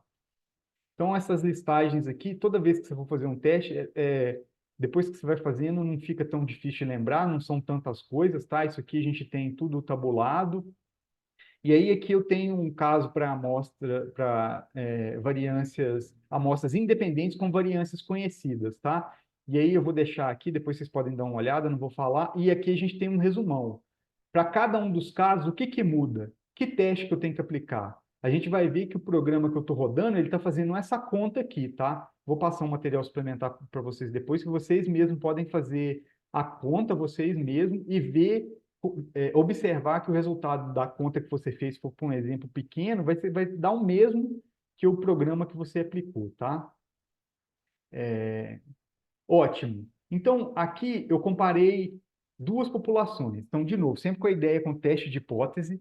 Como é que eu faço um teste de hipótese para comparar duas populações? Então, vejam aqui que na hora que eu for comparar duas populações, a hipótese de nulidade que eu estou interessado é que a média da minha população 1 é igual à média da minha população 2, e a hipótese alternativa é que as médias, pode ser essa, as médias são diferentes, mas podia ser uma unilateral, tá? Podia ser assim e podia ser assim também, tá? Então, aqui para duas populações, eu estou comparando. Será que as minhas médias são iguais, controle e tratamento? Ou será que elas são diferentes? Eu estou comparando duas populações. Só que, em alguns casos, no exemplo que a gente tem lá, a gente tem uma série temporal, né? Vocês podem até me explicar o que aquele conjunto de dados tá mostrando, que eu nem sei direito, a gente vai ver os dados na planilha lá. Eu posso ter mais de uma população, eu posso ter mais de dois grupos que eu quero comparar. Como que eu faço isso? Eu posso usar a análise de variância. Então, gente, muito brevemente, a análise de variância, a gente vai tentar usar um modelo estatístico que a gente vai tentar decompor a variância que eu observo nos meus dados todos em uma parte previsível e uma parte aleatória, tá? E aí eu vou trabalhar com a razão das variâncias, né? Vou comparar as variâncias da minha parte previsível e da minha parte aleatória, e eu vou ver se a da minha parte previsível é maior que a aleatória, ou seja, se eu tenho uma variabilidade que vem dos meus dados e que me indica que eu tenho alguma diferença entre os grupos que eu estou comparando. Então, antes eu estava comparando dois grupos, aqui eu estou comparando três ou mais grupos. A análise de variância vai me falar se dos três ou mais grupos que eu estou falando, pelo menos dois deles diferem entre si, tá? Então, a hipótese para análise de variância que eu vou querer testar é o seguinte: será que dos K grupos que eu estou testando aqui, deixa eu ver esse ponto aqui. Será que dos K grupos que eu estou testando aqui, pode ser 3, 4, 5 K grupos, né, que eu estou testando, será que todas as médias dos grupos que eu estou comparando são iguais? Ou será que pelo menos uma das médias difere das demais? Pode ser, se eu tenho médias de 1 até 3, podia ser que pelo menos a média 1 é maior que a média 3, por exemplo. Então, a nova vai me falar se existe alguma diferença entre as médias que eu estou falando, tá? Que eu estou testando, tá? E aí a gente vai ver como saber quais são essas médias que são diferentes e será que elas são. Então, não vou entrar em detalhe aqui, mas a ideia aqui é que a gente vai ter uma parte,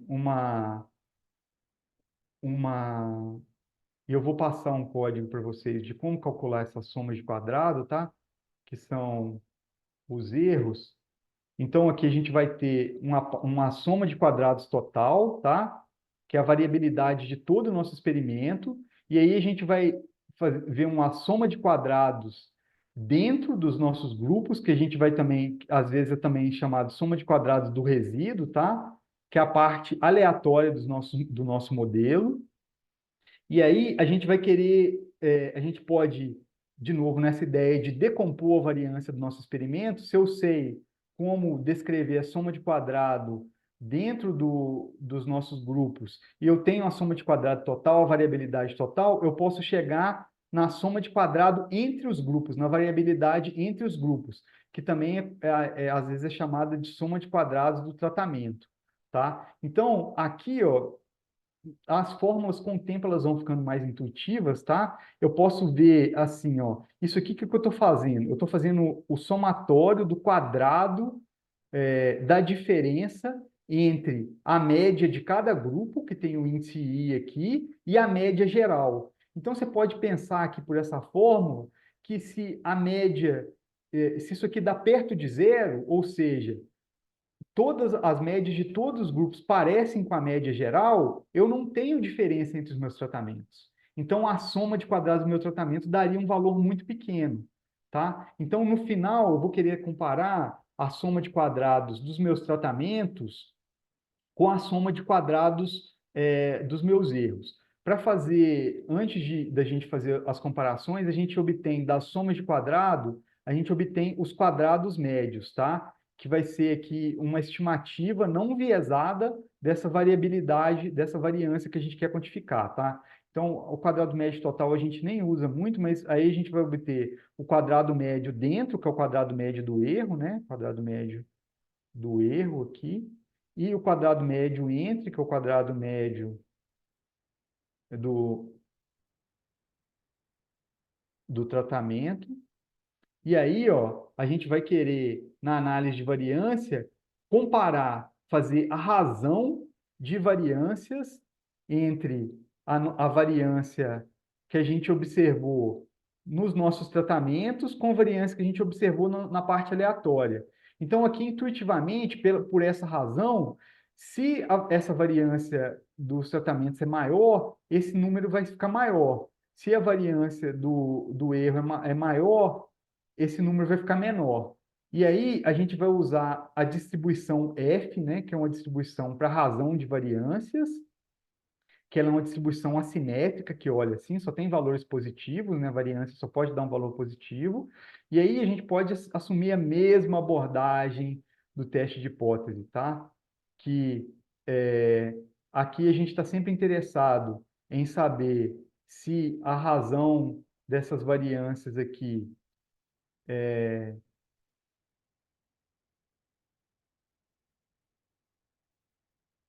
igual a 1, tá? Então, se as razões dessas variâncias são igual a 1, né? Quer dizer que não tem diferença entre o erro e o tratamento, né? Ou a hipótese alternativa, que aqui, ó, na verdade, gente, estou cometendo um erro aqui, tá? A hipótese, ela é sempre formulada, isso é uma tecnicalidade, mas é importante, tá? Então, a hipótese, ela é sempre formulada com o parâmetro populacional, tá? Então, eu vou ter aqui a variância do tratamento pela variância do erro. Se essa razão é igual a 1, eu digo que nada mudou, né, no meu experimento. E na minha hipótese alternativa, se o quadrado, ó, a variância do tratamento é maior, opa, a razão da variância do tratamento para a variância é maior que 1, eu tenho uma evidência que mudou, tá? Então, eu vou testar isso com o teste F. De novo, eu posso tanto fixar um alfa aqui, quanto usar a ideia do p-valor aqui, tá? E aí, ó, a minha região crítica, né, que é isso aqui equivale a dizer que eu estou interessado nessa região aqui, tá? Os valores de F acima do F crítico, tá? E aí eu tenho meu famoso quadro da ANOVA, tá? Então, o que que eu fiz ali? Eu simplesmente peguei minha variabilidade que estava no meu experimento todo, dividi a variabilidade entre o componente aleatório e o componente desculpa, componente aleatório e componente fixo, né, o previsível, que é o do tratamento, e aí eu obtenho a estatística F aqui, tá? E vou comparar com a minha região crítica com o meu p-valor para saber se a variância no meu componente previsível é maior que a do meu componente aleatório, ou seja, tem alguma mudança nos meus tratamentos e existe pelo menos duas médias que diferem entre as K médias que eu estou testando, tá? Então, a gente vai fazer análise de variância na prática também, tá? E aí, gente, um dos problemas que a gente vai encontrar na nossa análise univariada é que a gente tem um dado multidimensional, né? A gente, em metabolômica, em ômica, a gente está medindo vários metabólitos, vários genes, vários transcritos. Então, como que a gente vai fazer esses testes para todos esses metabólitos? Aí tem o primeiro aspecto prático, né? Como é que eu faço para todos? E como é que eu me previno de cometer erros, tá? Então, ó, eu não vou entrar em detalhe aqui, porque eu já deixei essa apresentação mais técnica do que deveria ser, mas lembrem-se lá que quando eu fixei o alfa, eu falei assim, ó, eu admito 0,05, que equivale a 5%, tá? De chance de cometer um erro, tá? Para um metabólito. Isso aí para um metabólito, para um teste de hipótese. Se eu estou testando 1.000 metabólitos, quantos erros que eu vou cometer? Eu tenho uma probabilidade muito grande de 50 desses testes que eu estou fazendo estarem errados, entendeu? Então, assim, como que eu controlo para esse erro? Tá? Então, aí, a gente, nessa formulação aqui, tem duas abordagens, tá? Que a gente vai tentar fazer, corrigir o p-valor, que a gente vai ver, e também tem um teste que a gente vai aplicar depois da ANOVA, que geralmente é conhecido como pós-hoc, porque eu estou fazendo depois da análise de variância, eu quero saber, a análise de variância só me fala, pelo menos duas das K médias que você está testando diferem, mas quais? Aí eu posso fazer esse teste e ele também controla para essa inflação do erro aqui, tá? Então esse teste também está controlando para essa inflação do erro. Como eu estou testando 1.000 hipóteses individuais na hora que eu estou fazendo o metabólico, eu tenho que fazer alguma correção, tá? Principalmente quando eu estou fixando o nível de significância, porque senão eu inflo minhas chances de cometer erros, tá? Isso aqui a gente pode discutir depois, tá? Se ficou claro também. Isso aqui é exatamente o que eu falei, tá? Em tecnicalidade. Então, aqui a gente vai ter o número de testes que eu vou fazer. Se eu fizer p-testes, né, eu vou ter uma chance de ter um erro, pelo menos. E aí eu quero corrigir o meu alfa por um nível de significância geral para um nível corrigido. Nessa correção aqui, né, que é similar ao Bonferroni, eu vou simplesmente dividir o nível de significância inicial pelo número de testes que eu vou fazer, tá? Ou multiplicar o p-valor pelo número de testes, tá? Mas essa correção, ela é muito restritiva, ela é muito forte, né? É muito stringente.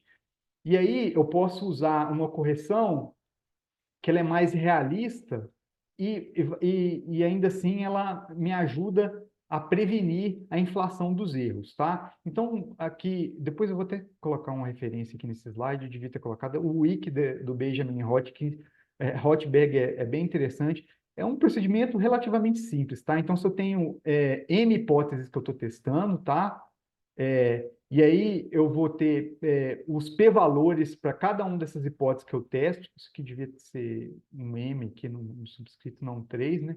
Então, eu vou fixar um alfa que é, para mim, a taxa de faltas descobertas aqui, ou o erro que eu admito, e aí eu vou ordenando esses p-valores, eu vou ter um p-valor que seja menor que todos os p-valores que forem menor que um dado p-valor que é dado pelo índice dividido pelo número de hipóteses que está testando vezes o FDR fixado, vai ser o threshold de p-valores que eu vou considerar significativos agora. Então, todos os p-valores abaixo desse p-valor aqui, eu vou considerar significativos, tá? Então, essa que é a correção que a gente vai usar, a correção de p-valores que a gente vai usar na nossa prática, tá? Porque ela é mais realista, ela é menos rigorosa que o Bonferroni e ela nos dá a oportunidade de ver mudanças que realmente estão acontecendo no nosso experimento, tá? E aí, a outra abordagem que a gente vai ver também na nossa parte prática é usar o teste Tukey. Então, o teste Tukey, de novo, ele calcula desse jeito aqui, eu não vou discutir agora, mas a ideia aqui é que, ótimo, a Nova me falou que pelo menos duas médias das K médias que eu estou testando são diferentes entre si. Quais dessas médias? A Nova não me fala isso.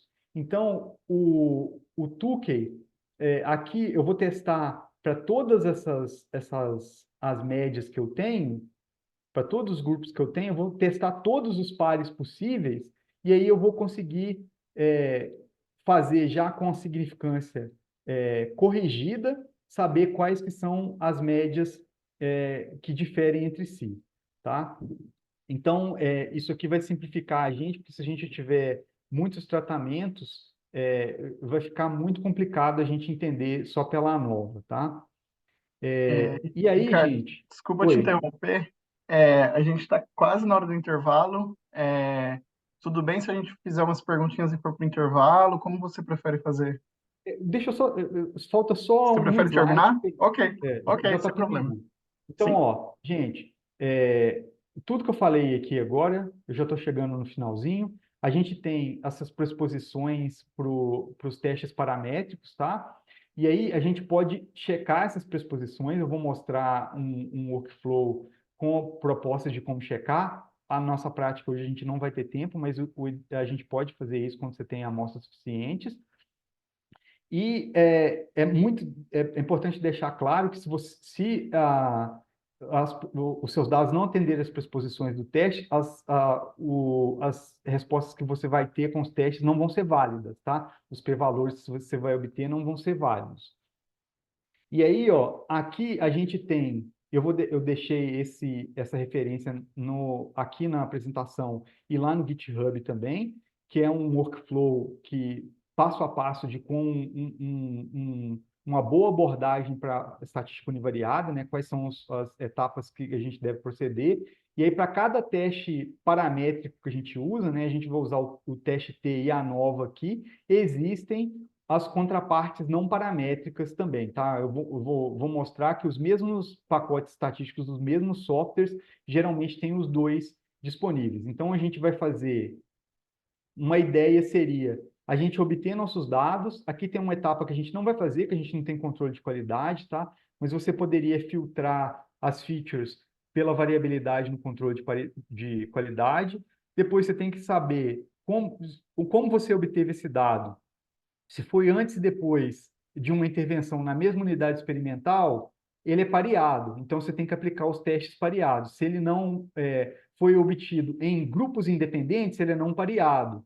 E aí você pode aplicar essas cheques de normalidade que estão citados nessa referência que eu passei, e aí você pode ver se você tem que aplicar um teste paramétrico ou não paramétrico. Nesse estudo e pela literatura, muita gente simplesmente assume que os dados de metabolômica seguem uma distribuição normal, ou você pode fazer uma boa aproximação, tá? Então, na nossa prática, a gente vai usar a distribuição normal. E aí a gente pode fazer a correção para múltiplos testes e fazer o critério de fold change, a mudança. Então, o Vulcano Plot é o último slide, um gráfico que vai permitir a gente resumir todos esses testes que a gente aplica para centenas ou milhares de metabólitos, e aí a gente vai conseguir ver graficamente a significância dos testes e a magnitude da diferença entre os grupos que a gente está comparando, tá? Então, essa aqui é a carinha do Volcano Plot. A gente vai fazer uns, na nossa prática, bem mais bonitos que esse aqui até. Peguei do Wikipedia, está meio sem resolução. Então, aqui no eixo aqui das ordenadas, ele vai falar da significância, né? Então, eu tenho menos o log do p-valor, tá? Então, quanto menor o p-valor, mais alto vai estar aqui. E nas abscissas aqui no eixo X, a gente vai ter a magnitude da diferença, né? A razão, o fold change, a razão da média do grupo tratamento pelo médio do grupo controle. Então, se tiver para esse lado aqui, se for razão da média, vou fazer assim, né?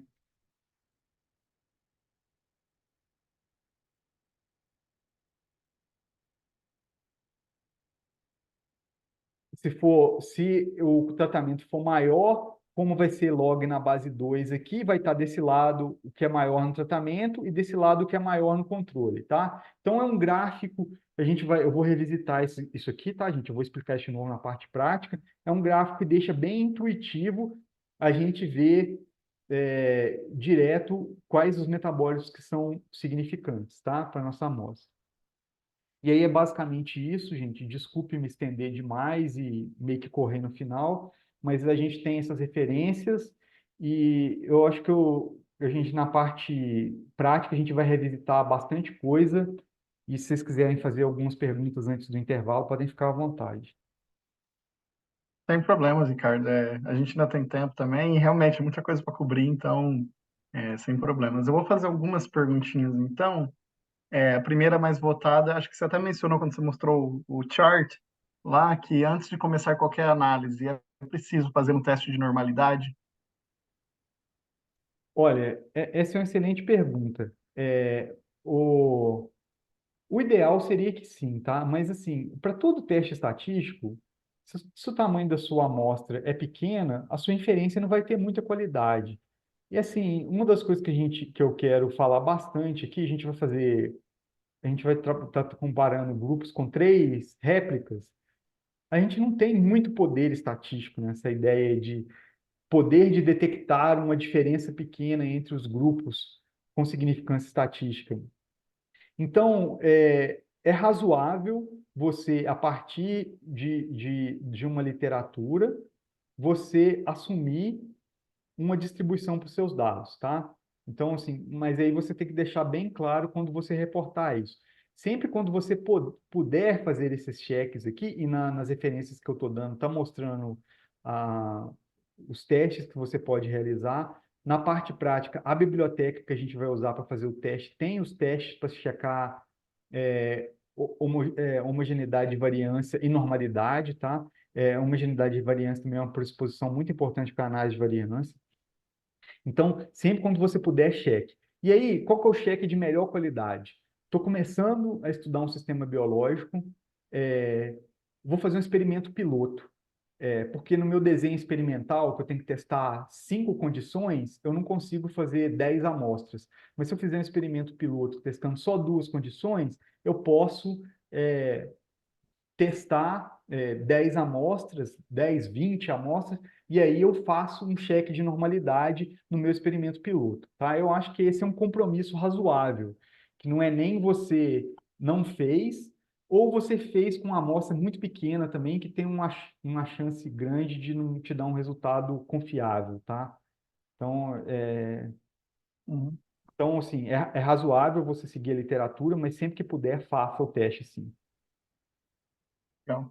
É, Na verdade, um comentário que muita gente aqui curtiu. Aliás, pessoal, só para quem não lembra, eu estou lendo a pergunta das mais curtidas primeiro. Então, as que vocês quiserem que a gente pergunte, pode dar uma curtida. E eu também já está liberado a levantar a mão. Então, se alguém quiser fazer uma pergunta ao vivo, a gente liga o microfone também. E aí vocês podem bater um papo com o Ricardo. Mas o que o pessoal está comentando é que o teste de Vulcano Plot merece mais tempo. Esse foi o comentário. Não Não sei é, se mas a gente vai trabalhar ele de novo na parte ele na prática. prática. Perfeito, É, então. por isso que ele ficou suprimido aqui, mas a gente vai trabalhar ele bem. Vou fazer os logaritmos Uhum. no, no notebook para as pessoas entenderem por que que é log, É, porque tá? tem exatamente essa pergunta também, por que que Vulcano sempre usa log 2 ou log 10? Mas não sei se você quer responder agora ou deixar para prática. Eu posso até fazer isso aqui, né? Porque assim, é, eu vou fazer isso, vou fazer na parte prática, mas, por exemplo, se eu fizer, o que que significa a razão entre os dois números se der 2 aqui? Você concorda comigo que quer dizer que no tratamento tinha duas vezes A e no controle tinha A, então essa razão dá 2. Então, se essa continha aqui der 2, se eu fizer razão do tratamento pelo controle e der 2, a razão deles for 2, quer dizer que tem duas vezes no tratamento a quantidade que tinha no controle. E aí, por que que eu faço log na base 2 de 2? Aí isso aqui dá 1. Então, nesse gráfico aqui, cada unidade aqui quer dizer que tem duas vezes, né? Porque tem log na base 2. E aí o log é muito interessante, porque se isso aqui tivesse dado meio, né? 1/2, o resultado do log ia ser -1. Então, você sabe que aqui, quando tem -1 aqui, você sabe que tem duas vezes mais no controle que no tratamento. E quando dá 1, você sabe que tem duas vezes mais no tratamento que no controle. Tá? Então, o log, ele simplifica isso para você. O gráfico está resumido, entendeu? Mas a gente vai fazer de novo na parte prática. Uhum. Legal, talvez vou passar por mais uma ou duas perguntinhas. A aula passada falaram sobre o Fold Change Analysis também. Eu poderia Uhum. usar Vulcano Plot ou ambas? Então, isso aqui é um fold change, tá? O Vulcano Plot, o que ele está no eixo X aqui, no eixo das abscissas aqui, é fold change, tá? É, então, é isso que eu estou tentando falar aqui, ó. Por exemplo, se deu 1 aqui, como está na log base 2, quer dizer que está em duas vezes no tratamento que tem no controle, se eu fiz tratamento dividido por controle, tá? Então, a análise de fold change está feita aqui. Eu estou vendo quantas vezes mudou entre grupos que eu quero comparar, tá? E a próxima pergunta, então, é se existe uma relação entre o valor de alfa e o intervalo de confiança. Então, existe sim, tá? Porque no intervalo de confiança, deixa eu só colocar aqui o intervalo de confiança. Deixa eu escrever o intervalo de confiança aqui. Então, vai ser o intervalo de confiança para média mi, intervalo de confiança para média mi com coeficiente de confiança gama, vai ser a média mostrar um mais ou menos, e aí eu vou ter um valor crítico aqui, vezes o desvio padrão sobre raiz de 2, tá? Então, esse valor crítico aqui, ó, por exemplo, nesse o índice de confiança do seu intervalo aqui, se ele for 95%, você quer saber o intervalo que em todas as estimativas que você faria, 95% das vezes, a sua média cairia nesse intervalo de 95% aqui, tá? Então, veja que ele é o complementar do seu alfa aqui, né? Aqui seria alfa sobre 2 e aqui seria alfa sobre 2 quando você põe alfa 5%, tá? Então, existe uma relação, sim. Tá? O intervalo de confiança ele está aqui, você quer saber se é, das, do índice gama que você fixa lá para o intervalo de confiança, 99% ou 95% das vezes que você estimou seu intervalo, ele contém a sua média, tá? Ele tem essa relação aqui com o nível de significância, tá? Mas aqui na nossa parte prática a gente não vai abordar, mas intervalo de confiança é uma maneira interessante de olhar, tá? Estimação por intervalo em vez de estimação pontual é uma abordagem interessante. Uhum.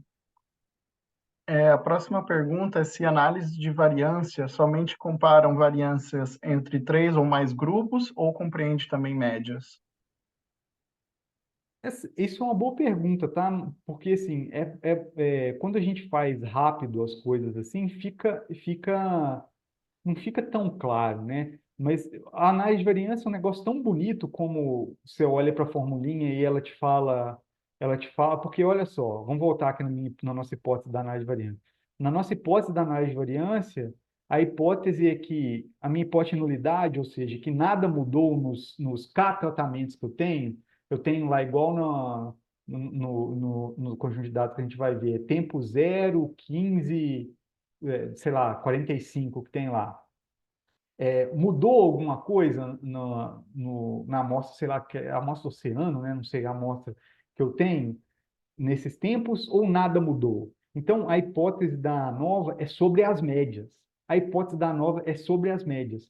Só que eu uso a variância dos meus dados para saber se alguma coisa mudou nas minhas médias.